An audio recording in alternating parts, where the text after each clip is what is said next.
식이요법이라는 거는 첫 번째는 재료를 뭘 선택할 것인가, 그리고 재료를 뭘 버릴 것인가. 좋은 것부터 말씀드리자면 다양한 색깔별로 를 많이 드세요. 먹으면 안 되는 식재료들, 우리가 좋아하는 소고기, 돼지고기, 붉은색 육류들, 이것들은 세계 암학회에서 2군 발암물질로 정해놨어요. 탄수화물을 안 먹으면 내가 굶어 죽게 생겼고, 또 탄수화물 먹으면 암세포가 자란다니 어떻게 됩니까?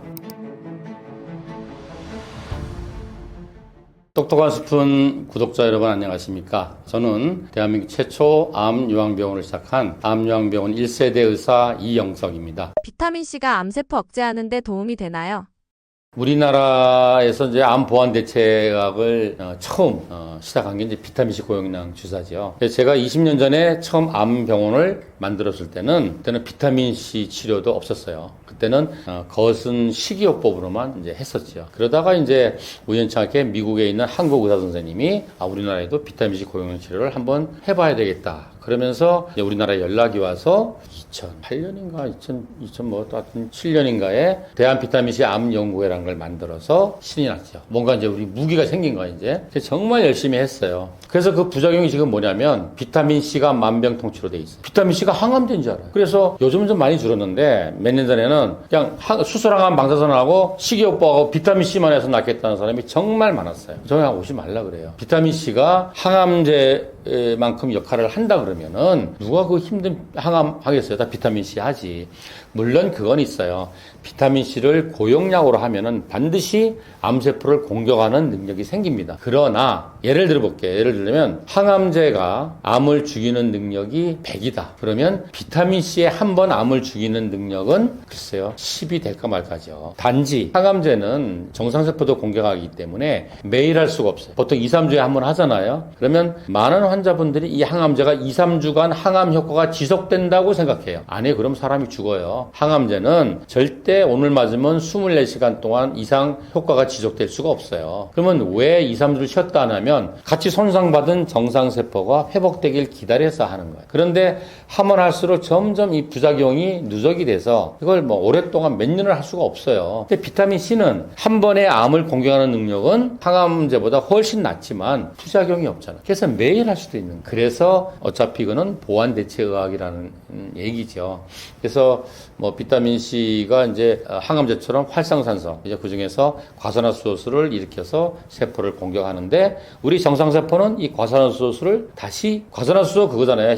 거품 나는 소독약 옛날에. 그래서 이거를 다시 물로 바뀌는 전환 효소가 있어요. 그래서 어떻게 보면 비타민C는 표적 치료제예요. 그래서 부작용이 없는 거예요. 이제 그래서 계속할 수 있는 거지. 이게 결코 항암제를 대체하는 치료는 아니다. 항암제는 미사일이야, 미사일. 그리고 비타민C는 권총이야. 지금 막 대학에서 미사일 퍼붓고 있는데 우리 같은 보완대책하는 병원에서 권총을 뭐하러 또 쏘옵니까? 대학에서 항암을 하고 효과가 있는 분은 반대로 국토재건 사업을 해야지. 항암제 때문에 망가진 정상세포를 회복시키자는 해독치료, 면역치료, 항산화 치료를 해야지. 근데 이제 대학에서 더 이상 항암제가 없어. 아니면 뭐 수술이 2달 남았어. 그때까지 커질까봐 걱정이야. 그때는 비타민C를 고용량으로 하는 게 의미가 있을 수가 있는 거죠. 의외로 췌장암에 독이 되는 음식이 있나요? 제가 제일 한심스럽게 생각하는 게, 예를 들어서 뭐, 간암에 좋은 음식이 뭐예요? 뭐, 췌장암이 나쁜 음식이 뭐예요? 위암에 좋은 음식이 뭐예요? 라고 묻는 거예요. 그게 음식이겠어요? 그거는 특효약이지? 그런 게 아닌 거죠. 그러니까, 제가 늘 환자한테 강조하는 게, 우리 몸의 토양이, 가수원의 토양이고, 그 토양이 혈액성에 있는 영양성분이다. 그래서 얘들이 나쁜 거로 쌓이면, 가수원의 토양이 발암물질, 중금속, 활성산소에 오염된 것처럼 모든 세포와 조직이 병들게 된다. 반대로 가수원의 토양이 막 비옥하고 거름져. 그러면 막 맛있는 과일이 막 알아서 나잖아요. 건강한 과일이. 그것처럼 우리 혈액 속의 영양소들이 건강하고 좋은 것들로 채워지면 우리 몸에 그것을 이용해서 살아가는 우리 몸의 모든 세포와 조직과 장기는 건강해지겠죠. 그래서 제가 이제 거슨 식이요법을 하는 의사잖아요. 식이요법이라는 거는 이렇게 하셔야 돼요. 나한테 와서 그래. 오자마자 딱 메모 준비해. 자, 원장님 불러보세요. 우리 남편이 위암인데 뭐 먹어야 돼요? 라는 말을 제일 싫어해요. 식이요법이라는 거는 여러 가지 컨텐츠가 있어야 돼요. 구성 요소가 있어. 첫째가 뭐냐면 음식의 종류. 뭘 먹고 뭘 안 먹어야 될까? 이게 항상 물어보는 거잖아. 뭐가 좋아요, 뭐가 나빠요. 이거는 식이요법의 하나의 콘텐츠일 뿐이에요. 그 다음에 얘네들을 어느 정도 양으로 먹어야 될까? 두 번째 콘텐츠예요. 세 번째는 얘들을 어떤 식으로 조리를 해서 음식으로 해서 먹을까. 그죠? 그 다음 콘텐츠는 뭐냐면은 이거를 어떤 순서로 먹어야 될까. 그리고 하루에 몇 번을 먹어야 되고 한 번 먹을 때 어느 정도 시간으로 먹어야 될까. 이런 전체가 식이요법이지 요거 먹으면 좋고 요거 먹으면 나쁘고 음식의 종류를 골라주는 게 식이요법이 아니라는 거예요. 자, 그러면 우리 가만히 한번 보세요. 췌장암에 좋은 게 간암에도 좋고 위암에도 좋아요. 그죠? 그리고 당뇨에 나쁘고 고혈압에 나쁜 게 췌장암에도 나빠요. 그렇게 이해하시면 되고. 그래서 그 식이요법이라는 거는 내가 항상 강조하는 게 첫 번째는 재료를 뭘 선택할 것인가. 그리고 재료를 뭘 버릴 것인가. 그래서 좋은 것부터 말씀드리자면 신선한 다양한 색깔별로 제철 채소를 많이 드셔야 돼요. 거기에 우리가 원하는 색깔별로 다양한 파이토케미칼. 파이토케미칼이 파이토라는 게 식물이라는 뜻이고 케미칼이 화학물질이잖아요. 그러니까 식물 속에 있는 다양한 영양소들을 먹을 수 있는 거죠. 그 다음에 뭐냐면 또 과일 많이 부르세요. 과일도 색깔별로 다양한 파이토케미칼이 들어있는데 문제는 과일은 과당이 들어있는 거야. 이거는 포도당처럼 당지수를 올려요. 그래서 과일은 반드시 먹어야 돼. 색깔별로 제철 과일을 먹되 조금만 먹어야 돼. 채소는 많이 먹고 과일은 조금 먹고. 그 다음에 뭐냐면은, 우리 곡식류. 아마 다들 아시잖아. 흰쌀밥 먹으면 안 되는 거. 통곡류 먹잖아. 현미라든지 귀리. 이런 거 먹고. 견과류. 그리고 아주 몸에 좋은 식물성 오일, 또 단백질 성분이 있는 것들, 콩류. 이런 거를 먹어야 되고, 먹으면 안 되는 식재료들 아시잖아. 1번이 뭐예요? 암 환자가 구태여 발암물질 먹을 필요 있겠어요? 우리가 좋아하는 소고기, 돼지고기. 요즘은 흑염소 먹으면 안 되는 분도 있고, 개고기도 이야기해요. 이런 붉은색 육류들. 이것들은 세계 암학회에서 2군 발암물질로 정해놨어요. 왜 발암물질을 먹어야 될까요? 먹을 필요가 없는 거죠. 필요가 없는 게 아니라 안 먹어야 되는 거죠. 그 다음에 그것도 나쁜데 그걸 또 뭐냐면 맛있게 가공을 해. 붉은 레드밋을 가공한 거. 베이컨, 햄, 소세지. 이거는 세계 암학회에서 1군 발암물질이에요. 아니 항암하고 암 치료한 분이 1군 발암물질 먹으면 되겠어요? 그런 거 안 먹어야 되겠지. 그 다음에 정제탄수화물. 탄수화물인데 막 깎았어. 그래서 정제하면 어떻게 되냐면 흡수가 금방 돼요. 금방 돼서 먹자마자 혈당이 확 올라가요. 혈당을 피크 친다 그러죠? 그러면 뭐냐면은 피크 친 혈당은 어떻게 되냐면 우리 몸속에 있는 암세포로 우선 다 들어가. 그래서 암세포가 배 터지게 먹은 다음에 나머지 갖고 정상세포들이 나눠 먹는 거야. 그러니까 암세포는 신이 나고 정상세포는 죽을 마신 거지. 그렇게 하면 안 되겠죠. 그죠? 그런 것들. 또 많잖아요. 나쁜 오일. 고체 상태로 있으면 지방이라고 그러고 그게 액체 상태로 녹으면 오일이라 그래요. 모든 우리가 의사들이 인정하는 식이요법들이 많잖아요. 거슴요법도 있고 지중해 식단도 있고 거기에서 동물성 지방을 권하는 시기는 없어요. 오일이 필요한데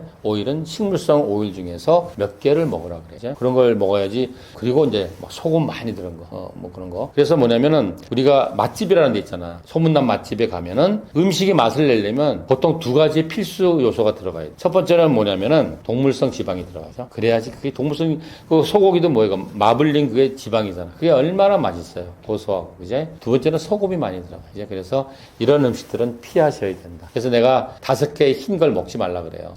흰밥, 흰쌀, 정제탄수화물이죠. 흰밀가루, 정제탄수화물이죠. 흰설탕, 정제탄수화물의 끝판왕이죠. 그리고 흰소금, 그죠? 그리고 조미료 이런 거는 먹으면 안 되겠죠. 그래서 식재료 중에서 먹어야 될 거, 먹지 말아야 될 건 이렇게 나눈 거고 근데 이것만 갖고 식이요법이라고는 할 수 없어요. 그 다음에는 얘들을 어떻게 조리하느냐. 내가 항상 하는 말이 그런 말이 있어요. 하나님이 우리한테 일용할 양식을 주셨는데 사탄과 마귀가 요리사를 보낸 거야. 자꾸 음식에 장난치면 안 돼요. 가공하지 말란 얘기야. 가공할 때마다 나쁜 거로 바뀌어요. 근데 요즘 뭐예요? 초가공하잖아. 초가공식품. 그죠? 막 가공을 여러 번 해가지고 막 덕지덕지 나쁜 걸 넣어가지고 막 장난을 것들, 그죠? 이렇게 하시면 안 돼요. 그래서 로우푸드, 식재료 그 자체를 먹어라. 그죠? 그러면 식재료 그 자체를 먹으려면 뭘 먹어야 되겠어요? 채소라든지, 과일이라든지, 견과류라든지, 통곡류. 그죠? 곡류도 통곡을 먹으라는 얘기야. 깎아서 백미로 먹지 말고, 오븐도미로 먹지 말고, 통곡, 현미, 귀리. 그죠? 그래야지 뭐냐면 그 껍데기,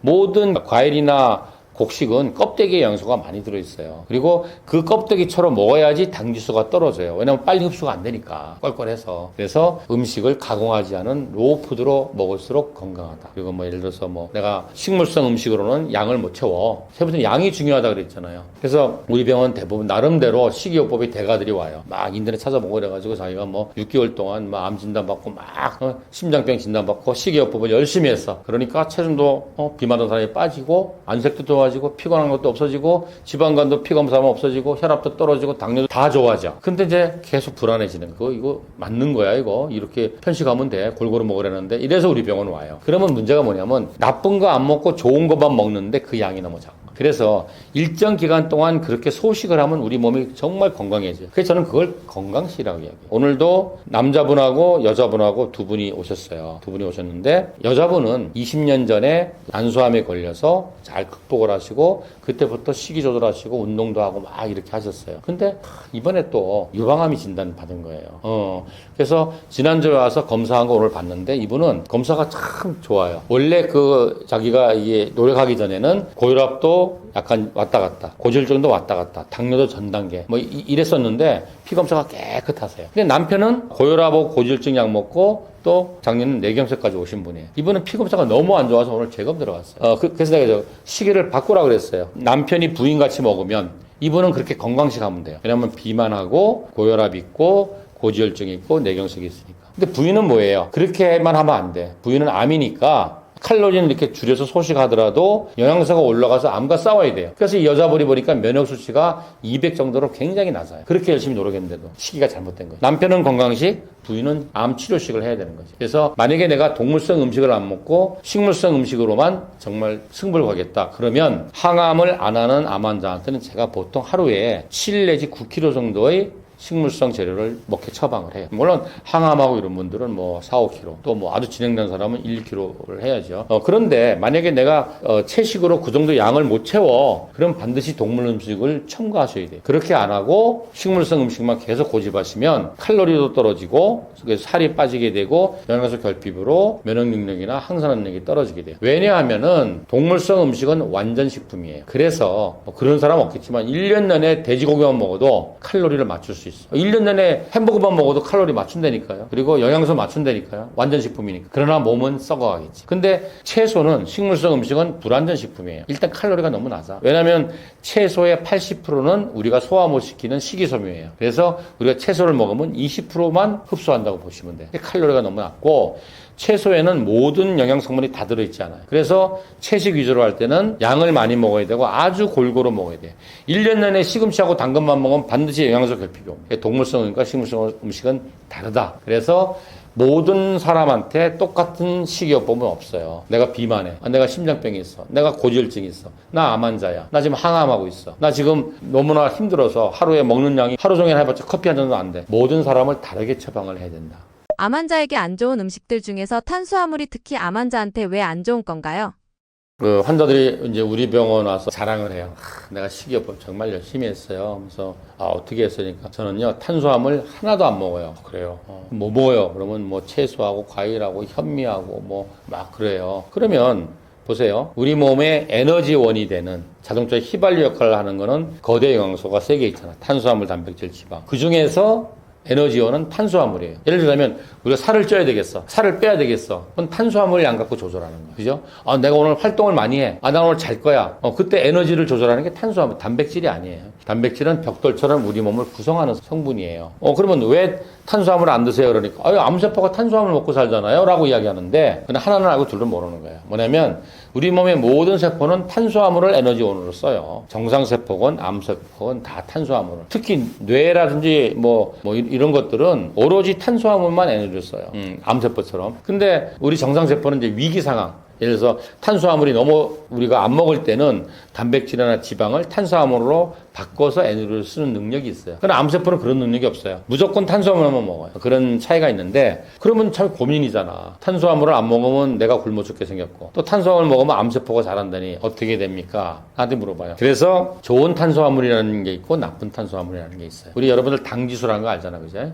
탄수화물 먹었을 때 혈당이 얼마큼 오르가는를 비교하는 건데 포도당 수액 있잖아요. 우리가 링거 중에 포도당 수액 있잖아. 요거를 100g을 맞으면 혈당이 100이 올라가요. 이걸 100으로 기준으로 해서 시금치 100g 먹으면 얼마고 돼지고기 100g 먹으면 얼마고 당근 100g 얼마고 라고 이렇게 만들어 놓은 게 당지수예요. 그래서 정제 탄수화물이 나쁜 이유가 뭐냐면 깎아놨기 때문에 흡수가 금방 돼요. 먹자마자 피 속에 혈당이 피크로 확 올라가요. 그러면 피크로 올라간 요 탄수화물은 암세포로 먼저 들어가는 거예요. 이걸 알 수 있는 게 우리 패시티잖아요. 패시티 찍어보셨죠? 패시티 찍을 때 요만한 링거 맞잖아요. 그게 포도당 수용액이에요. 그걸 딱 맞으면 이거는 완전히 100% 정제된 거잖아요. 맞자마자 20초 만에 온몸으로 확 번져요. 그러면 뭐예요? 밥이 들어왔잖아요. 모든 세포에 밥이 들어왔잖아요. 에너지가 들어왔잖아요. 그러니까 서로 뺏어 먹으려고 그러는데 힘센 놈. 그게 암세포잖아요. 걔가 다 뺏어 먹는 거예요. 그래서 아민으로 다 들어가서 반짝반짝 빛이 나는 게 패시티의 원리예요. 그래서 정제 탄수화물 같이 혈당이 피크로 올라가는 거는 암세포를 먼저 배불리 먹게 하고 남은 거로 정상세포가 먹는다. 그럼 나쁜 탄수화물은 뭐냐? 대표적인 게 현미라든지 현미 속에 있는 탄수화물 아니면 채소 속에 있는 탄수화물이죠. 얘들은 거칠거칠하고 식이섬유가 많아갖고 먹어도 혈당이 피크로 안 올라가요. 서서히 올라갔다 서서히 내려가요. 이렇게 되면 어떻게 되냐면 우리 몸의 모든 세포에 골고루 이 포도당이 탄수화물이 공급을 하는 거예요. 근데 보세요. 어떤 환자분이 아무리 암이 진행돼서 온몸에 암이 전이가 됐다 하더라도 전체 우리 우리 몸의 세포가 뭐 600조 개 이렇게 얘기하잖아요. 그 중에서 암세포로는 1%가 안 될 거예요. 그러니까 좋은 탄수화물을 먹으면 모든 세포에 평균적으로 가니까 먹은 탄수화물의 99%는 정상세포로 1% 미만만 암세포로 간다. 이렇게 하시면 되겠습니다. 식단으로 췌장암을 예방하고 싶은 분들을 위해 해주고 싶으신 말씀 있으신가요? 제가 그런 얘기를 해요. 내 몸에 24시간 지속적으로 영향을 주는 거는 음식밖에 없잖아요. 뭐 항암제 한 달에 한두 번 하는데 한 번 하면 그게 뭐 12시간도 지속 안 되는데 또 뭐 우리 병원에 와서 뭐 치료를 해. 비타민C도 맞고 항산화도 맞고 뭐 면역주사도 맞아. 그게 몇 시간, 6시간, 8시간밖에 지속 안 되는데 근데 음식은 어떻게 돼요? 24시간 내 몸을 지배하잖아요. 아침 먹고 점심 먹고 저녁 먹고. 그래서 우리가 건강을 지키거나 질병을 치유할 때 가장 중요한 게 식이요법이다. 이렇게 말씀드릴 수 있습니다. 생존율 2.6% 췌장암이 위험한 이유가 무엇인가요?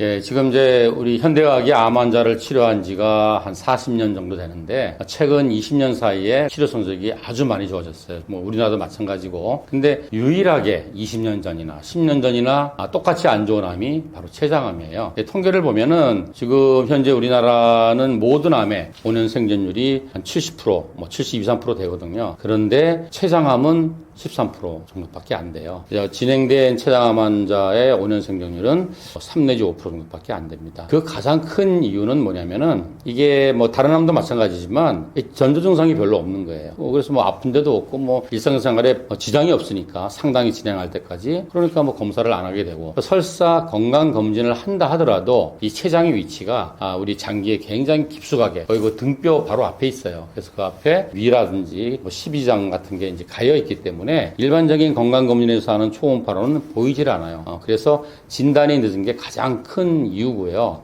또 우리가 이제 암을 치료할 때 가장 성적이 좋으려면 수술을 완벽하게 하는 게 가장 중요합니다. 대학에서 하는 방사선 치료나 항암 치료는 어디까지나 수술의 보조요법이 되는데 이게 문제가 너무 진행된 상태에 발견하기 때문에 췌장암 환자의 수술 가능성은 뭐 한 10명 중에 뭐 1명, 많으면 2명 정도밖에 안 돼요. 나머지는 이제 수술을 못 하는 거죠. 그래서 이제 예후가 안 좋은데 만약에 이제 최근에 가장 옛날부터 무서웠던 암들, 췌장암, 폐암, 간암 뭐 이런 것들 중에서 가장 치료 성적이 좋아진 게 폐암이에요. 그 이유는 폐암은 표적 치료제가 굉장히 많이 개발되어 있어요. 국내에서 개발된 표적 치료도 있습니다. 폐암은 또 뭐냐면 폐암은 면역 항암제가 굉장히 효과가 좋은 그러한 그 환자분들이 있어요. 그래서 우리가 일반적으로 하는 세포 독성 항암제는 사실 부작용 때문에 오래 이렇게 진행을 할 수가 없어요. 근데 표적 항암제라든지 면역 항암제는 부작용이 거의 없기 때문에 뭐 저희 병원에도 뭐 폐암인데 뇌 전이 간 사람이 뭐 5년째, 6년째, 7년째 먹는 표적 항암제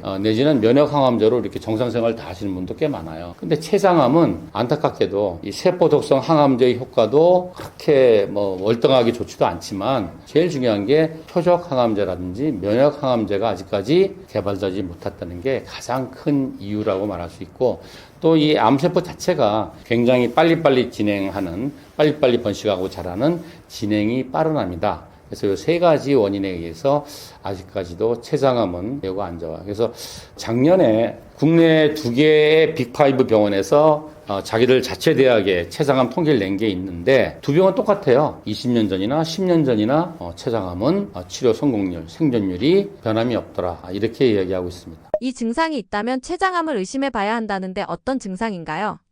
이게 많은 환자들이 이제 궁금해해요. 알고 싶어하고 어떤 병이 걸리면 내가 좀 빨리 알 수 있지 않을까. 그게 이제 전조 증상인데 실제로는 모든 암이 상당히 진행할 때까지는 증상이 특별한 게 없다는 게 문제예요. 그래서 저희 병원에도 이제 췌장 환자가 많이 오시는데 증상이 나타나서 병원에 가서 진단받은 사람들은 대부분 뭐냐면 황달이에요. 그러니까 이제 췌장에 머리 부분이 있고 몸통 부분이 있고 꼬리 부분이 있는데 췌장의 몸통 부분에 암이 커지게 되면 그죠? 그 담도에서 쓸개로 내려가는 이 담도를 막게 돼요. 그래서 이게 담즙이 못 내려가서 황달이 생기는 거죠. 그래서 너 이렇게 주위 사람들이 눈알이 노랗고 얼굴이 노랗냐? 그래서 응급실에 가봤더니 췌장암인 거죠. 그렇게 해서 발견하는 분들이 상당히 많아요.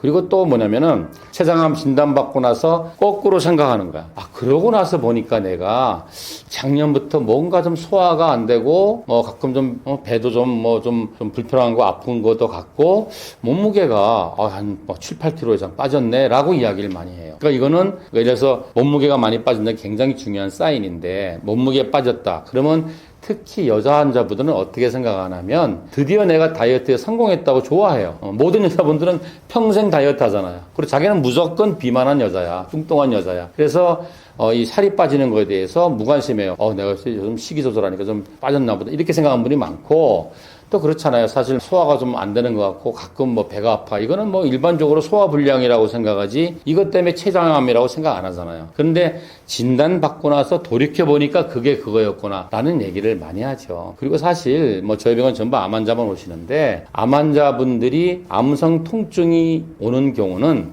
상당히 진행했을 때 옵니다. 왜냐하면 우리 인체의 장기 조직 췌장도 그렇고 간도 그렇고 위도 그렇고 거기에 암이 있다고 해서 바로 통증이 오지 않아요. 왜냐하면 통증을 느끼는 신경 조직은 내장 기관에 잘 분포가 안 돼 있어요. 그래서 췌장에서 통증을 느끼는 거는 주로 몸통 부분, 췌장의 몸통 부분이 종양이 막 커지게 되면 그 몸통 부분 뒤쪽으로 통증을 느끼는 신경총이 쭉 내려가요. 그래서 커진 종양이 그 신경총을 눌러주면 통증이 오는 거예요. 그래서 종양이 작을 때는 통증이 안 옵니다. 그래서 통증이 왔다 그러면 상당히 진행된 췌장암이다. 그래서 이렇게는 말할 수 있죠. 우리 필요 조건과 충분 조건이 있잖아요. 등이 아프다 췌장암은 틀린 말이에요. 근데 췌장암이 진행되면 통증이 올 수 있다. 이거는 맞는 말이에요. 그래서 제가 항상 강조하는 게 뭐냐면 내가 지금 밥 잘 먹고 운동 잘하고 아픈 데 없고 병원도 가본 적이 없고 그러니까 나는 모든 게 건강해. 암은 절대 아니야. 암은 어마무시한 증상이 있을 거야. 이거는 절대 오산입니다. 그건 바보 같은 생각이에요. 그래서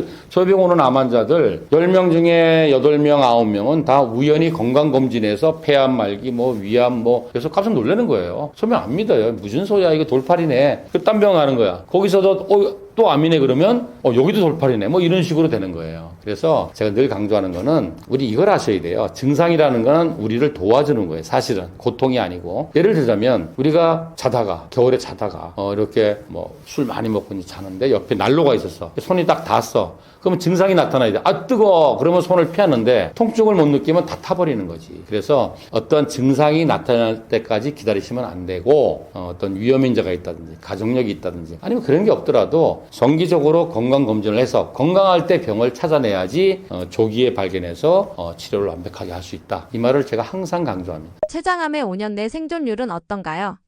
사람들이 이제 췌장암이다 그러면 이제 주위의 이야기를 들어보면 췌장암은 진짜 1년도 못 살아 이런 말을 많이 하니까 아이고 나는 이제 끝났나 보다라고 하는데 제가 우리 병원 환자 예를 들어드릴게요. 이 환자분이 2019년에 주위 사람들이 얼굴이 노래 그래가지고 대학병원 응급실을 가서 검사를 해보니까 췌장암에 의해서 담도가 막혀서 황달이 온 거예요. 또 췌장암은 뭐냐면은 우리가 이제 모든 암은 치료의 첫째가 수술인데 췌장암 환자의 한 40% 정도는 처음부터 사기야. 혈액을 타고 딴 데로 간이나 이런 데로 전이 갔어요. 그러면 수술 못 하는 거예요. 그리고 또 나머지 한 30~40%는 또 중간 단계라 그래가지고 이게 다른 데로 전이는 안 갔는데 췌장에 있는 아주 굵고 중요한 혈관 옆에 딱 붙어 있어가지고 수술을 할 수가 없어. 수술하다 잘못해서 이 혈관 건드리면 큰일 나니까. 그리고 처음부터 수술할 수 있는 사람은 10%에서 15%, 많이 봐도 20%가 안 되는 거죠. 그래서 이분은 뭐냐면 중간 단계에 있어요. 종양이 혈관에 딱 붙어 있어가지고 수술을 못 해. 그러면 이제 어떻게 하냐면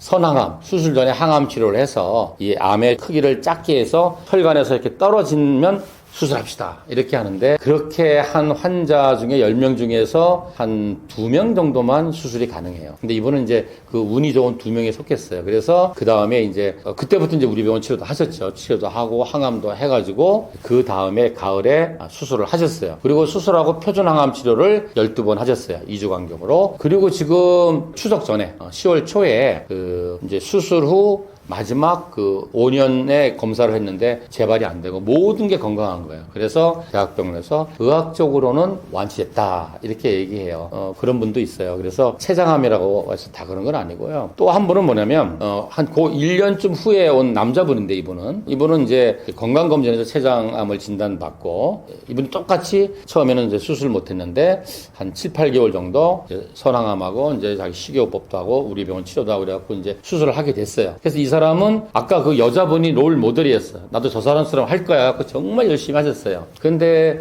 2년 전부터 이게 자꾸 장 내에서 혈관이 터지는 거예요. 혈관이 터져서 막 출혈을 하니까 응급으로 가서 내 기억으로 한 5번, 6번을 응급으로 가서 그 혈관 터진 거를 소작을 하거나 봉합을 해서 또 이렇게 했어요. 그래서 그분은 아직까지 복부에 암이 남아있지만 지금 정상생활을 하고 계세요. 그분도 지금 진단받은 지로 따지면 5년 다 돼가실 거예요. 그래서 췌장암이라고 해서 다 그렇게 생각하실 건 아니고 아까 제가 그랬죠. 췌장암의 5년 생존율. 5년 생존율을 우리가 그 치료 성공 완치라 그래요. 그러니까 의사들이 말하는 완치라는 거는 병이 완전히 없어져서 나는 이 병과 관계없는 사람이 아니고 5년 생존하면 완치라 그러는 거예요. 그러다가 7년 후에 재발하면 다시 재발 그룹으로 넘어가는 거예요. 통계를 그렇게 내는 거예요. 그래서 저는 이렇게 생각해요. 아까 췌장암의 5년 생존율이 3 내지 5%다. 이거는 그냥 항암만 한 사람의 얘기고 자기가 할 도리를 하는 거야. 식이요법도 열심히 하고 운동도 열심히 하고 또 뭐 보완대체의학도 증명된 것들을 열심히 하는 사람은 이 통계를 뛰어넘는다. 그래서 저는 제가 이제 20년 정도 암환자 보완대체약을 해보니까 이제는 자신있게 말할 수가 있어요. 대학에 있는 수술항암 방사선만 한 사람들과 거기에 덧붙여서 저희 병원에 하는 치료는 이제 거선요법이라 그러죠. 뭐 시기부터 시작해서 이런 거선요법을 열심히 한 사람은 어떤 암이든지 간에 어떤 병기든지 간에 통계를 따로 내야 된다고 이제는 자신있게 말씀드릴 수 있어요. 지금 당장 췌장암 검사 꼭 받아봐야 하는 사람이 있다면 어떤 사람인가요? 세상에 그런 게 있어요. 그러니까 만약에 이제 매년 건강검진 한다. 그러면 복부를 매년 CT 안 찍잖아요. 초음파를 한단 말이에요. 그러면 뭐 지방간도 보이고 콩팥도 보이고 뭐 비장도 보이고 뭐 이렇게 다 보는데 이게 췌장은 위치가 저 깊숙이 있고 다른 장기에 가려져 있어가지고 이게 초음파로 잘 안 보여요. 그렇다고 해서 매년 CT를 찍을 수는 없잖아요. 그러나 2, 3년에 한 번씩 CT를 찍으라고 권하는 분들이 있어요. 어떤 분이냐면은 이 가족력이 굉장히 췌장암 중요한데 만약에 이제 직계 가족 중에서 누군가가 췌장암이었어. 그러면 이 환자분은 다른 사람들보다 췌장암에 걸릴 확률이 한 2, 3배 높다고 봐요. 그런데 직계 가족 중에서 2사람이 췌장암으로 치료를 했어. 진단받았어. 그러면 이 사람은 무려 다른 사람, 그렇지 않은 사람에 비해서 6배 내지 10배 정도 췌장암에 걸릴 확률이 높다고 그래요. 그리고 뭐 2명까지는 저도 봤는데 3명은 아직 못 봤는데 3명이 가족 중에서 직계 가족 중에서 췌장암을 진단받았다 그러면 이 사람은 뭐 무려 32배까지 췌장암에 걸릴 확률이 높다. 그래서 요즘은 대학병원에서 이런 검사를 해요. 췌장암이 이제 이게 좀 무서운 암이니까 이런 가족력이 있는 환자는 췌장암에 걸릴 수 있는지 없는지를 사전 검사하는 것을 대학병원에서 해요. 그래서 제가 이 췌장암에 가족력이 있는 사람들은 물론 이제 건강검진할 때 2, 3년에 한 번씩은 췌장을 CT를 찍으라고도 하지만 반드시 그 유전자 검사를 해서 췌장암에 걸릴 확률이 얼마인지를 확인하라고 이야기를 합니다. 얼마 전에도 우리 아들 친구인데 자기 가족 중에서 작은아버지하고 큰아버지하고 자기 아버지하고 췌장암으로 다 돌아가신 거 얼마 전에. 그래서 우리 아들 친구하고 그 누나하고 둘이서 이제 대학병원 가서 그거 검사를 했는데 다행히 그 누나는 그 인자가 없는데 자기는 있어요. 그래서 내가 너 지금부터 열심히 노력하고 그리고 해마다 꼭 췌장암 검사해라 이렇게 얘기했어요. 또 이제 예를 들어서 췌장암이 이제 잘 걸릴 수 있는 위험인자. 사실 모든 암의 원인은 잘 없어요. 원인이 있는 암은 자궁경부암. 그거는 바이러스 감염이니까 100%. 그리고 우리나라 간암 환자의 뭐 95%는 또 바이러스 감염. 요 두 개를 빼놓고는 어떤 암이든지 간에 확실한 원인이 없어요. 이것 때문에 생겼어가 없어. 대신 리스크 팩터는 있죠. 위험인자는 있죠. 그러면 췌장암의 위험인자는 뭐냐면 췌장염. 그러니까 췌장염을 오래 앓으면 얘가 암으로 될 수가 있는 거죠. 췌장염이 있다든지. 아니면 이제 내가 비만하고 그리고 술도 많이 먹고 담배도 많이 피고 그리고 술 먹으면 뭐 먹어요? 고지방 고칼로리 안주 먹잖아요. 이런 생활 습관이 안 좋은 사람. 그리고 또 이제 당뇨를 오래 앓았는데 이게 갑자기 당뇨가 잘 조절이 안 돼. 이런 분도 한번 검사해 볼 필요가 있고, 한 50이 넘었는데 갑자기 당뇨가, 물론 당뇨라는 게 다 50, 60에 생기지, 20, 30대는 잘 안 생기지만, 갑자기 당뇨가 생기는데 우리 집안에 당뇨의 가족력도 별로 없어. 이런 분은 혹시나 해서 한번 췌장암 검사를 해보라고 제가 권합니다. 음식도 안 지나가는데 식습관이 췌장암에 영향을 미치는 이유는 무엇인가요? 췌장암은 우리 파이프라인이 아니야. 우리 입에서부터 식도로 위로 소장, 대장, 항문까지 하나의 파이프잖아요. 그래서 상수도 하수도야. 여기에 음식이 들어가서 변이 나오는 통로인데 췌장암은 떨어져 있잖아. 근데 왜 음식과 관계 있지? 이렇게 물어보는 분들이 있어요. 그럼 난 그런 얘기하죠. 음식을 그 파이프에서 사용하는 게 아니잖아요. 그죠? 파이프에서는 쪼개서 분해시키고 분리수거하고 그다음에 소장해서 흡수해서 피로 가서 피에서 온몸 세포로 가잖아요. 그러니까 음식이 통과하는 파이프라인에만 영향을 주는 것이 아니고, 물론 그런 거 있지. 뜨거운 음식 많이 먹으면 막 식도가 화상 입어갖고 세포가 변성해서 화가 나갖고 식도암이 될 수 있고, 짠 음식 많이 먹으면 위 점막이 자꾸 자극 주니까 얘가 막 화가 나갖고 나쁜 놈으로 바뀔 수가 있는 것도 있지만, 그 성분에 의해서 암이 되는 거는 우리 온몸 세포가 될 수 있는 거죠. 그런데 췌장암이 특히 음식과 관계가 많은 이유는 뭐냐면 두 가지예요. 이걸 아시면 돼. 췌장이 어떠한 일을 하느냐를 보시면 돼요. 췌장이 어떤 일을 하냐. 크게 두 가지 일을 해요. 췌장은. 첫 번째는 췌장은 소화기관이에요. 이걸 우리가 외분비기관이라고 그러죠. 그러니까 음식을 먹으면 췌장에서 소화효소가 나와서 음식물을 쪼개는 거예요. 우리 쓰레기 분리하듯이. 예를 들어서 우리가 통닭을 먹었다 그러면 통닭이 피로 흡수되는 게 아니잖아요. 통닭을 다 분리해가지고 아미노산으로 만들어서 피로 들어가는 거고, 탄수화물, 시금치를 먹었어. 그럼 시금치가 피로 가는 게 아니라 시금치를 다 쪼개갖고 포도당으로 되면 얘가 가는 거예요. 그 일을 췌장에서 하는 거죠. 그런데 우리가 이제 에너지를 내는 성분이 탄수화물, 단백질, 지방인데 3대 영양소 모두 녹이는 효소가 나오는 건 췌장밖에 없어요. 위는 단백질 분해 요소만 나와요. 침은 탄수화물 분해 요소만 나와요. 특히 지방을 분해하는 요소는 췌장에서만 나와요. 그러니까 예를 들어서 췌장을 혹사시키는 거야. 막 기름기 있는 거, 칼로리 높은 거, 막 가공식품, 초가공식품 이런 걸 먹게 되면 뭐예요? 결국은 뭐예요? 누가 일을 해야 돼? 췌장이 계속 소화액을 분비해가지고 쪼개야 되니까 얘가 지쳐버리겠지. 그럼 얘가 이제 약간 돌아버리는 거지. 그게 이제 암이 된다고 우리는. 그래서 우리 그런 얘기예요. 암이 걸리면 내 몸의 주인이 나잖아요. 내가 내 세포한테 좀 미안하다고 생각해. 얘를 얼마나 혹사시켰으면 얘가 삐뚤어 나가가지고 암이 됐겠냐. 그런 얘기도 하는데. 두 번째는 또 뭐냐면은 내분비기관이에요. 호르몬 분비기관이에요. 어떤 호르몬을 분비시키냐면 인슐린이라는 호르몬을 췌장에서 분비하는 거예요. 그럼 인슐린은 어떤 역할을 하냐면 우리 에너지원은 단백질이 아니고 탄수화물인 건 이제 다 아시죠? 탄수화물을 다 쪼개면은 포도당이 돼서 포도당이 피로 들어와서 이제 피에서 쓰는 게 아니잖아. 그죠? 그러면 택배차가 와요. 그게 인슐린이에요. 인슐린이 피로 들어온 포도당을 싣고 각 온몸의 세포로 배달시켜주는 거예요. 계속 피크로 오르는 막 정제된 탄수화물, 맛있는 거, 막 깎은 거, 가공한 거 이걸 많이 먹으면 혈당이 자꾸 올라가니까 인슐린이 많이 나와야 될 거 아니에요. 그럼 췌장이 막 혹사를 하잖아요. 그래서 암이 생길 수 있는 거예요. 그건 당연한 얘기죠. 이제 크게 두 가지로 설명할 수 있어요. 우리 몸은 가수원의 토양이에요. 밭이에요. 그래서 가수원의 밭이 토양이 건강하면 거기서 계속 건강하고 맛있는 열매가 나는데 밭이 토양이 오염됐어. 발암물질에 중금속에 활성산소에 오염되면 거기서는 계속 병든 열매가 나는 거예요. 고혈압이란 당뇨라는 암이라는 게 나는 거예요. 그래서 음식이 중요한 거는 음식이 통과하는 그 조직만 중요한 게 아니라 어떤 토양에 있느냐에 따라서 내 몸의 모든 세포들의 영향을 받겠죠. 내 몸의 토양은 혈액 속의 성분이잖아요. 혈액 속의 성분이 오염되어 있으면 내 몸의 모든 세포는 병들기 시작하겠죠. 이러한 거시적인 차원이 있고 좀 더 구체적으로 들어가자면 췌장은 두 가지 역할을 하는데 음식물을 소화시키는 소화효소를 분비를 시킨다. 그러니까 나쁜 음식, 특히 고지방 고칼로리를 먹게 되면 췌장에서 얘들을 막 분비시키게 되니까 얘가 과로하게 되고 지치게 된다. 또 정제 탄수화물 먹고 혈당이 막 올라가면 인슐린을 많이 분비시키게 되는데 인슐린이 췌장에서 만든다. 그러니까 췌장이 과로하게 된다. 두 가지 입체적인 각도에서 생각하셔야 됩니다. 그래서 음식이 췌장암에 굉장히 중요한 역할을 합니다. 왜 한국인들은 영양제에 집착하는 걸까요?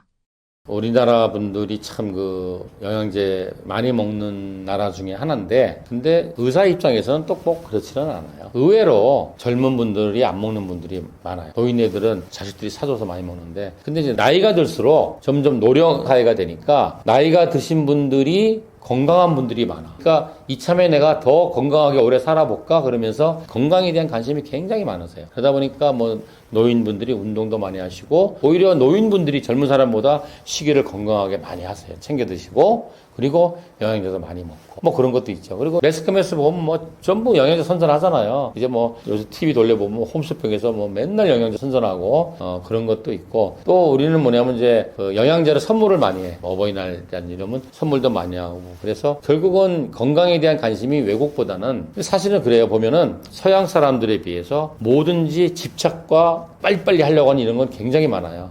그래서 우리 의료도 순식간에 짧은 시간에 엄청나게 발전한 것처럼 건강에 대한 욕구가 많아서 그런 것 같습니다.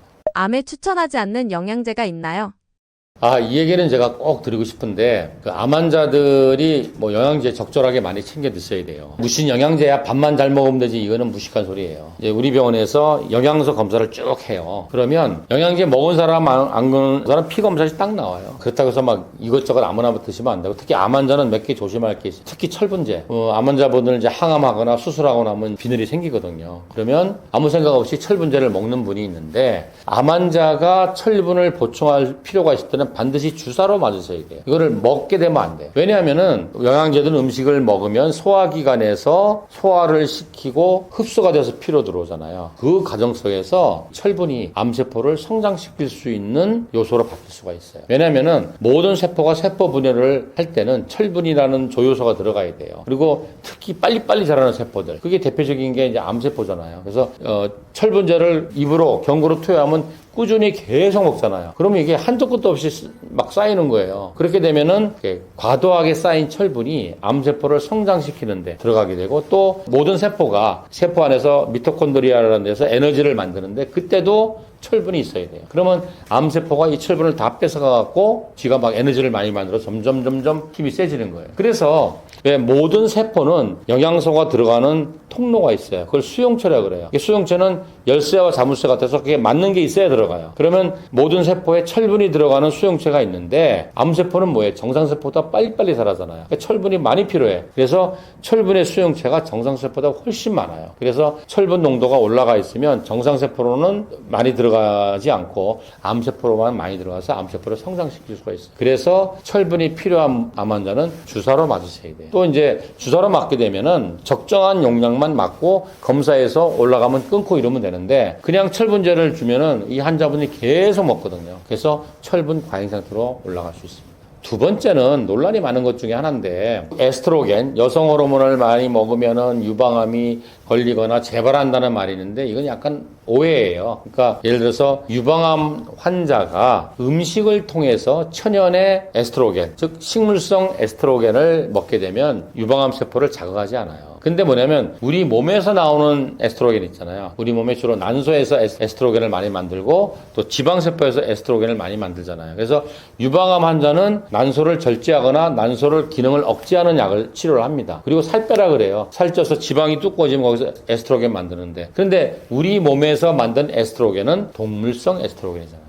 얘가 나쁜 에스트로겐이라서 유방암 세포를 자극해서 키울 수가 있어요. 그러나 우리가 콩이라든지 두부라든지 이런 데서 들어오는 천연의 식물성 에스트로겐은 그런 역할을 안 하고, 오히려 유방암 세포에 있는 에스트로겐이 들어갈 수 있는 수용체를 얘들이 미리 점령해가지고 나쁜 동물성 에스트로겐이 못 들어가게 막아주는 역할을 한다는 논문도 많아요. 그러나 유방암 환자가 고농축된 에스트로겐 영양제를 먹을 필요는 없습니다. 그리고 면역력을 높인다고 이 한약재를 드시는 분이 있는데 제가 한약을 폄하하는 건 절대 아닌데 한약의 문제는 뭐냐면 성분이 투명하지 않은 게 많아요. 복합적으로 막 처방해가지고 또 버섯도 우리가 아마도 많이 드시잖아요. 근데 이 버섯류나 한약류는 두 가지 문제가 있어요. 하나는 유통 과정이 투명하지 않을 수 있어요. 그러니까 예를 들어서 건강기능식품이나 의약품은 우리나라 식약처에서 감시 감독을 해서 표준 공정을 통해서 만들고 반드시 거기 통과해야지만 시판할 수 있어요. 근데 뭐 버섯류라든지 뭐 건강식품 중에 한약재는 그런 제조나 유통 과정이 공정하지 않은, 투명하지 않은 것이 있어요. 그래서 여기 뭐가 들었는지, 중금속이 들어갔는지, 뭐가 들었는지 알 수가 없는 그런 부분이 있어요. 그래서 그런 것들은 좀 조심할 필요가 있지 않을까 그런 생각을 합니다. 노년에 꼭 먹어야 하는 영양제 어떤 것들이 있을까요? 우리가 나이가 들어갈수록 정말 더 잘 드셔야 돼요. 왜냐하면 나이가 드시게 되면 일단 식욕이 떨어지세요. 그래서 많이 못 먹어요. 두 번째는 음식을 부실 수 있는 소화 능력이 떨어져요. 뭐 치아도 좀 약해질 수도 있고 또 소화액이 잘 안 나와서 음식을 쪼개질 못할 수도 있고 또 이거를 또 소장에서 피로 흡수를 해야 되는데 이 흡수 능력도 떨어질 수 있고 또 영양소가 피로 들어온 다음에 얘를 운반해서 세포로 넣어줘야 되는데 얘 운반 능력도 떨어질 수 있어요. 그래서 음식도 좀 더 흡수도 잘 되고 세포로 운반도 잘 되는 형태로 이렇게 그런 식재료나 그렇게 조리법을 이용해서 드셔야 되고 또 이게 영양제도 많이 챙겨 드셔야 돼요. 그래서 원래 단백질은 우리 에너지원이 아니잖아요. 그래서 자라난 청소년은 단백질을 많이 먹어야 돼요. 왜냐면 우리 몸이 벽돌이니까 몸이 자꾸 커지니까 벽돌이 많이 필요하지. 근데 성인이 되고 나면은 벽돌이 더 이상 필요 없잖아요. 그러니까 매일매일 허물어지는 벽돌, 머리카락 빠지고 각질 벗겨지고 대변으로 나가는 것만 보충하면 돼요. 그래서 세계보건기구에서 하루 단백질 섭취량 정해놓은 게 있어요. 그게 몸무게 1kg당 0.5g 내지 1g이에요. 그래서 성인 여자분들은 하루에 한 30g 정도 단백질만 먹으면 되고 성인 남자는 40에서 50g만 먹으면 돼요. 더 이상 과단백질을 먹는 건 오히려 독이 된다고 돼 있어요. 근데 연세가 드신 60세 이상의 노인들은 단백질을 조금 과하게 드셔야 돼요. 왜냐하면 먹는 음식으로는 그게 보충이 안 돼요. 그렇게 되면 문제가 뭐가 생기냐면 근육에 있는 단백질을 빼와서 혈액으로 넘어가기 때문에 근육이 자꾸 약해져서 근감소증이 돼요. 요즘 근감소증이 모든 질병에 지대한 나쁜 영향을 미친다고 알려져 있잖아요. 그래서 나이 드신 분들은 단백질을 음식을 통해서도 보충하지만 영양 보충제도 생각해 보셔야 돼요. 내가 정말 골고루 음식을 잘 못 먹어. 그리고 나이 드신 분은 채식 위주로만 하시면 안 돼요. 동물성 단백질을 조금 보충하셔야 돼요. 그렇다 하더라도 소고기, 돼지고기 같은 붉은 고기가 아닌 흰살 생선이나 아니면 닭고기, 오리고기 같은 걸 보충하셔야 돼요. 그리고 또 우리 몸에서 안 만들어지는 필수 영양소 있잖아요. 비타민 C라든지 뭐 이런 것들은 반드시 보충하셔야 되고 연세 드시면 더 많이 보충하셔야 돼요. 그리고 비타민 D는 반드시 영양적으로 보충하거나 주사로 안 맞으면 시골에서 농사지어서 햇볕 쐬는 사람도 별피부로 나옵니다. 왜냐하면 비타민 D가 햇빛을 가지고 만들려면 우리나라 햇빛은 약해요. 그래서 한 4월에서 10월까지만 만들 수 있고 그렇다 하더라도 햇빛이 가장 강한 1시 정도에 큰 관절, 어깨 관절, 골반 관절, 무릎 관절을 직사광선에 15분 이상 노출시켜야 돼요. 근데 그렇게 하는 사람이 어디가 있어요? 다 옷 입고 선크림 바르고 실내 생활하는데. 그래서 그런 것도 꼭 보충하셔야 되고 그리고 유산균 꼭 보충하세요. 그러니까 장내 세균이 건강해야지 우리 모든 몸이 건강해진다 그러잖아요. 면역력만 하더라도 뭐예요? 면역력만 하더라도 우리 면역력의 70%, 80%는 장에 있는 림파들에서 만들잖아요. 그래서 장이 건강해야지 요즘은 장과 뇌 건강, 장과 간 건강, 장과 피부 건강. 그래서 장이 건강해야 된다. 그리고 또 이제 오메가3를 많이 드셔야 되는데 오메가3는 영양제로 보충 안 하셔도 돼요. 우리나라 들기름 좋잖아요. 우리나라 들기름이 오메가3가 가장 많은 기름입니다. 그래서 이것도 재래식으로 뭐 볶아서 만든 게 아니라 냉압착한 들기름을 아침 저녁으로 한 티스푼씩만 드셔도 세포 건강이라든지 혈액 개선에 굉장히 도움이 됩니다. 그래서 이러한 영양제들을 골고루 꼭 챙겨 드셔야 됩니다. 원장님이 챙겨 드시는 영양제는 무엇인가요? 오히려 같이 먹으면 최악인 영양제도 있나요? 저는 우리 집 식탁에 보면 이만한 빨간 통이 있어요. 거기에 딱 열면 영양제가 막 들어있어요. 그래서 저는 영양제를 8개에서 10개 종류를 먹습니다. 그래서 제가 가장 중요시 생각하는 건 1번이 유산균, 2번이 비타민C, 3번이 비타민 D. 이거는 무조건 먹어야 돼요. 누구나 먹어야 돼요. 안 먹으면 부족하다는 걸 생각하셔야 되고 그 다음에 이제 제가 조금 눈이 좀 피곤해요. 그래서 눈 건강에 좋은 영양제. 그리고 이제 나도 이제 나이가 들었으니까 뇌 건강을 지켜주는 영양제. 그리고 모든 사람들은 반드시 비타민 B군을 먹어야 되는데 저는 이런 얘기예요. 가능하면 종합 비타민을 먹지 말고 하나하나씩 성분의 용량을 챙겨라. 예를 들면 비타민 D 그러면은 뭐 모든 종합 비타민에 보면 비타민 D 들어가 있거든요. 그럼 거기에는 비타민 D가 글쎄요, 100IU 정도 들어있으려나? 근데 보통 일반인도 하루에 3000IU 이상, 암 환자는 5000IU 이상 먹으라고 제가 이야기합니다. 그래야지만 비타민 D 피검사해 보면 암 환자는 비타민 D가 한 60 이상 올라가야 되거든요. 그러려면 최소한 5000IU 이상을 먹고 두세 달에 한 번씩 주사를 맞아줘야지만 그걸 유지할 수 있어요. 비타민 C도 종합 비타민 먹으면 비타민 C가 한 100mg 정도밖에 없어요. 근데 최소한 하루에 2000mg 정도의 비타민 C는 드셔야 되고 암 환자는 2000mg을 하루에 2번 정도 드시라. 그래서 모든 거를 용량을 따로 드셔야 되는데 나 뭐 번거로워 그러면 그냥 안 먹는 것보다는 종합 비타민을 드시라고 이야기해요. 그래서 유산균 반드시 드셔야 되고 비타민 C, 비타민 D 그리고 반드시 비타민 B군들 드셔야 되고 그 다음에 미네랄, 각종 미네랄 다 챙겨 드셔야 돼요. 그래서 크게 나누면 5개인데 여기다 또 이제 코큐텐 같은 거 굉장히 중요하죠. 그래서 요거를 조금 나누면은 이게 뭐 금방 10개 돼요. 그래서 저는 아침에 한 8개에서 10개 정도 먹고 나옵니다. 근데 이제 영양제 드실 때 주의할 게 사실은 뭐냐면 혈액 검사를 해서 어떤 영양소가 부족하고 어떤 영양소가 과잉인지를 알은 다음에 처방을 받아서 하나하나씩 드셔야 되는 게 맞아요. 근데 이제 그게 번거로우면 종합 비타민이나 드시는데 또 같이 먹으면 안 되는 것들이 있어요. 주로 미네랄들이 그래요. 미네랄들이 서로 이 흡수를 서로 방해해요. 그래서 철분을 먹을 때는 주의할 게 많아요. 철분은 플러스 이가잖아요. 그래서 칼슘도 플러스 이가예요. 또 구리와 아연도 플러스 이가예요. 그래서 철분은 그래서 제가 항상 말하는 게 특히 암 환자분은 철분은 먹지 마시고 주사 맞으세요. 안 그러면은 다른 미네랄까지 흡수를 방해시켜요. 그래서 철분을 먹을 때는 다른 미네랄들은 한 2시간 정도 텀을 두고 먹어라. 이런 얘기를 하고 또 우리 암 환자 중이나 아니면 심근경색 환자라든지 스텐트 박은 분들은 와파린 같은 혈액 응고를 막아주는 약을 먹어요. 이런 거 먹을 때는 비타민 K랑 같이 먹으면 안 되겠죠. 왜냐면 비타민 K는 혈액 응고를 촉진하는 거니까. 그래서 이런 거는 상충되는 것들이니까 같이 있으면 안 됩니다. 한국 밥상 중에서 암을 유발하는 음식은 무엇이 있나요? 우리나라 음식이 사실은 서양 음식에 비해서는 대체적으로 건강식이에요. 육식보다 채식 위주로 이렇게 하잖아요.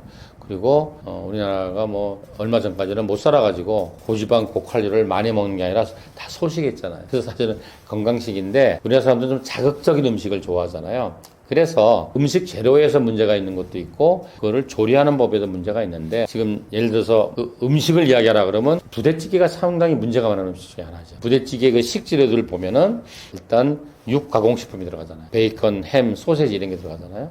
이거는 뭐예요? 세계 암학회 지정한 1군 발암물질이잖아요. 그 다음에 거기다가 또 맛을 내려고 뭐 다양한 양념이 들어가고 소금도 많이 넣고 짜고 그러잖아요. 그래서 이 부대찌개 같은 찌개류, 뭐 부대찌개뿐만 아니라 찌개나 국을 먹는 우리 민족이잖아요. 서양식에는 뭐 찌개나 국 잘 안 먹잖아요. 뭐 스튜 같은 걸 먹긴 해도. 그래서 여기에 보면 맛을 내기 위한 음식 첨가물들이 굉장히 많이 녹아 있어요. 그것들이 우리 몸에 굉장히 나쁜 역할을 한다. 또 우리나라가 뭐냐면 이제 염장 음식, 절인 음식을 많이 먹어요. 대표적인 젓갈류. 젓갈류 참 나쁜 거예요. 왜냐면은 이 염장을 할 때 소금을 많이 치잖아요. 거기서 발암물질 같은 게 나오잖아요. 그리고 굉장히 짜잖아요. 짠 건 모든 건강에 안 좋잖아요. 그죠? 그리고 그 외에도 뭐 오이지, 뭐 마늘 장아찌, 뭐 이런 것들, 뭐 부대찌개를 포함한 아주 맛있는 뭐 고기를 많이 넣고 육과 뭐 햄도 넣고 뭐 그리고 찌개류 그리고 젓갈류 같은 염장식품 이게 뭐 2개만 꼽자면 우리나라 음식 중에서 안 좋은 음식이 아닌가 그런 생각합니다. 유독 한국 암 환자에게서만 나타나는 특징이 있나요? 우리나라 암 통계를 보면 참 그걸 뭐라 하지? 아이러니컬하라 그래야 되나? 그러니까 전통적으로 지금까지도 우리나라는 위암 발생 세계 1위 국가예요. 일본하고 우리나라하고 1, 2를 다퉈요. 그건 뭐냐면 음식을 짜게 먹어서 그래요. 짠 음식을 먹어서 위 점막이 자극돼서 위암이 발생 1위 국가예요.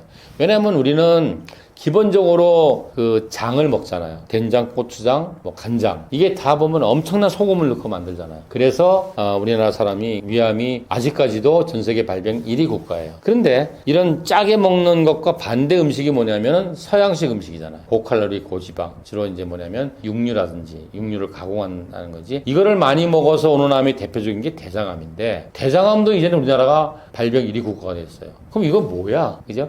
완전히 반대쪽에 있는 음식에 의해서 포발하는 암이 둘 다 1등이래네. 그러니까 우리는 뭐냐면 맵고 짠 나쁜 음식도 많이 먹고 고지방 고칼로리의 음식도 많이 먹는 나라다. 그래서 정말 양극단의 암이 포발하는 조금 뭐랄까 특이한 나라라고 말할 수 있습니다. 먹을수록 암세포 죽이는 두 가지 음식을 꼽으신다면 어떤 게 있나요? 이제 식재료 중에서 암 환자들한테 권할 수 있는 식품 많죠. 그 중에서 두 가지를 꼽으라. 그러면 첫 번째는 신선한 제철 채소를 다양하게 많은 양을 먹자. 제가 이렇게 말씀드리고 싶고요. 그 다음에는 이제 견과류를 좀 많이 먹자. 근데 견과류 중에서 땅콩은 제가 드시지 말라고 이야기해요. 왜냐면 견과류들 자체가 보면은 껍질에 알러젠들이 많아요. 그래서 근데 특히 땅콩은 알레르기를 일으키는 성분들이 많고 소화 흡수를 방해시켜요. 그래서 주로 호두나 잣을 많이 드시라 그래요. 그래서 보시면은 미국 암학회가 아스코어인데 미국 암학회가 매년 이제 5월달에 시카고에서 열려요. 거기에서 나온 논문이 JCO라고 저널 오브 클리니컬 온콜로지 임상 종양 논문인데. 거기에 한 10년 전에 유방암에 대한 대규모 연구를 한 게 있어요. 거기 보면은 유방암 환자의 재발률을 낮출 수 있는 연구를 했는데 그게 뭐냐면은 신선한 채식 위주의 확실한 식이요법을 하고 확실한 운동을 두 가지를 한 사람이 재발률이 굉장히 낮고 또 유방암으로 인한 사망률이 제일 낮고 그리고 그 생존율이 제일 높다. 이런 논문이 나와 있어요. 그리고 이제 우리나라 대학의 또 논문을 보시면은 이런 말이 있어요. 호두가 대장암을 치유하고 예방하는 효과가 있다. 이게 우리나라 대학에서 나오는 논문이 있어요. 그래서 뭐 여러 가지가 많지만 그 중에서 두 가지만 말하라 그러면 다양한 신선한 제철 채소를 많이 먹고 그리고 견과류 주로 호두나 젖을 많이 드시면은 암을 치료하고 예방하고 건강을 지키는데 아주 좋은 효과가 나타난다. 이렇게 말씀드릴 수 있습니다. 유독 한국인들이 좋아하는 위험한 치료법이 있나요? 뭐 우리나라만 그런지는 잘 모르겠는데 우리 병원 오는 환자 중에 그런 분들 참 많아요. 특히 유방암하고 대장암 환자 그런 분들이 많아요. 아유 뭐 수술, 항암, 방사선 내 몸을 죽이는 치료야. 나는 자연 치료할래. 근데 사실 우리가 생각해 볼게 자연 치료와 민간요법은 완전 종류가 다른 거예요. 자연 치료는 자연적인 방법으로 치료를 한다는 얘기고 이거는 서양으로 말하면 보완 대체학에 가까운 거고 민간요법은 뜬금없는 거예요. 내가 이렇게 해봤더니 좋더라 이런 건데 이게 특히 유방암이나 대장암 환자가 많은 이유가 유방암이나 대장암은 진단받고 아무것도 안 해도 한 2년, 1, 2년 정도까지는 아무 문제가 안 생겨요. 오히려 그때부터 소식하고 좋은 음식 먹고 운동하고 그러면 모든 몸이 좋아져요. 지방간도 없어지고 고지혈증도 떨어지고 혈압당도 다 좋아져요. 근데 만약에 뭐 췌장암이나 폐암이나 간암은 그러면 막 아주 진행이 빠르기 때문에 급속도로 암이 퍼지겠죠. 근데 그분들이 꼭 하는 게 뭐냐면 산에 가서 약촉해 먹고 뭐 이렇게 하세요. 그래서 내가 암 환자가 산으로 간다? 산을 언제 가야 되냐면 이제 완전히 조기에 발견해서 수술 항암 방사선이 끝나서 대학에서 5년간 관찰하는데 재발을 안 했어. 그건 이제 오늘 생존을 했다는 얘기인데 그걸 환자들은 어떻게 알아듣고 싶느냐 완치됐다고 알아듣고 싶어요. 그러나 5년 이후에 재발하는 암도 상당히 많습니다. 유방암 말할 것도 없고 최근 통계를 보면 위암도 5년 후에 재발 확률이 한 9% 정도 된다고 그래요. 이제 그렇게 돼서 더 이상 적극적인 치료를 하지 않을 때 여유가 있으면 뭐 전원 생활을 하시면서 좋은 공기 만치고 스트레스 내려놓고 뭐 좋은 채식 위주로 하고 뭐 이렇게 하시면 좋겠죠. 그런데 이제 막 진단받아갖고 열심히 치료해야 돼. 이런 사람이 치료 안 하고 산에 가면 안 되겠죠. 채식 운동 열심히 해도 암에 걸리는 이유는 무엇인가요? 우리 병원에 진짜 이런 분들 진짜 많이 와요. 근데 이런 분들의 특징이 뭐냐면은 한 10년, 20년 전에 아이코 하고 놀랬어. 주로 뭐 대사증후군이죠. 고혈압, 당뇨, 고지혈증, 뭐 뇌경색, 뭐 심근경색 와서 스텐트 꽂고 이런 분들이 이제 그때부터 막 열심히 하는 거야. 그러면 일반적인 혈액 검사하면은 100점이야. 100점. 그런데 기능학적으로 들어가 보면 어떤 문제가 생기냐면은 일단 칼로리를 낮추다 보니까 모든 대사증후군이 다 좋아져요. 비만도 좋아지고 혈압, 당뇨도 고지혈증 다 좋아지는데 기능학적으로 보면은 우리 몸을 지탱해주는 영양소가 부족해요. 그러다 보니까 면역력이 부족해요. 그래서 암이 오지 않았나라는 생각을 많이. 그런 분들 정말 많이 봤어요. 그리고 또 하나는 뭐냐면은 이렇게 생각하게 되겠죠. 이분은 안 좋은 밭을 갖고 태어난 사람이야. 유전적으로 밭이 안 좋아. 그러니까 뭐 10년, 20년 전에 막 고혈압, 당뇨 이런 게 다 왔겠죠. 와서 그런 유전적인 것도 있고, 그런데 열심히 식이요법하고 운동도 했는데 그거를 주로 대사증후군에 맞춰서 했지 암에 맞춰서 안 한 거죠. 이런 원인 때문에 암에 걸리는 분들도 있습니다. 한국 암 환자가 점점 증가하고 있는 것 같은데 통계적으로 어떤가요?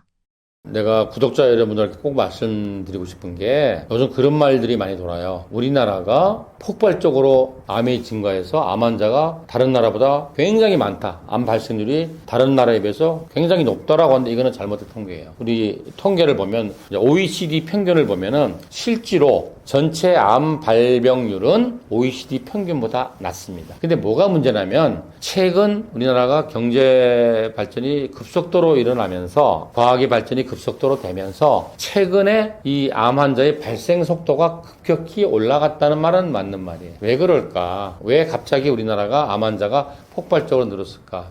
지금 우리나라의 캔서 서바이버, 암을 진단받고 살아있는 사람들이 가장 최근 통계가 258만 명이래. 거의 뭐 300만 명 육박하는데, 당뇨 환자가 600만 명이에요. 거의 당뇨 환자 반인 거죠. 어마무시한 거죠. 그 이유가 뭐냐면 사실은 그거예요. 과학이 발전해서, 의학이 발전해서. 그러니까 오래 사는 거예요. 그죠? 옛날에 우리나라 60 넘어 산 사람 많지 않았잖아요. 그래서 판값없이 거대하게 했잖아요. 그러니까 나이가 들수록 암에 걸릴 확률이 높아지는 거죠. 두 번째는 뭐 한 60쯤 돼가지고 막 뇌출혈로 쓰러졌어. 그럼 옛날엔 돌아가셨어. 근데 요즘은 그거 살려놔. 의학이 발전해서. 그죠? 의학이 발전해서 오래 사시는 거예요. 그죠? 그런 것도 있고, 그래서 병을 진단할 수 있는 기술이 좋아진 데에다가 전 세계에서 유일하게 국가 검진을 하는 나라잖아요. 그러다 보니까 빨리빨리 발견하는 거야.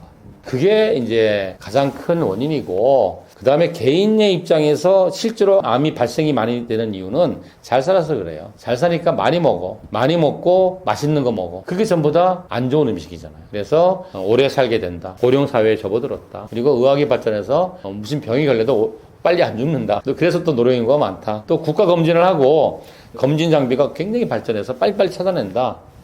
그리고 또 잘 살다 보니까 안 좋은 맛있는 음식을 많이 먹게 되고, 또 뭐예요? 치열한 경쟁 사회 아니에요. 외국에 비해서 근로시간도 제일 많다 그러잖아요. 스트레스 받게 됐지. 스트레스 받으니까 뭐 하겠어요? 이제 술 먹고 담배 피고 뭐 그러겠죠. 그리고 수면도 부족하게 되고, 이러다 보니까 최근에 우리나라 경제가 발전하는 속도에 맞춰서 암 환자가 급속도로 예전에 비해서 발생률이 높아졌다. 이렇게 말씀드릴 수 있습니다. 제가 환자분들한테 그런 얘기를 해요. 그 거슨 교과서에 보면 이렇게 돼 있어요. 질병이라는 것은 어느 날 한 번에 정말 나쁜 짓을 크게 해서 생긴 게 아니다. 어떻게 생기는 거냐면 매일매일 정말 사소한 잘못이 축적된 결과가 질병이다. 이런 얘기를 해요. 그래서 이걸 아셔야 돼요. 오늘까지는 건강하다가 내일부터 환자가 되는 사람은 없어요. 그래서 거슨 박사가 뭐라 그러냐면 그 중간에 미병 기간이라는 게 있어. 뭔가 혈액 검사나 CT나 이런 걸 찍으면 구조가 망가지진 않았는데 본인은 뭔가 기능이 나빠져.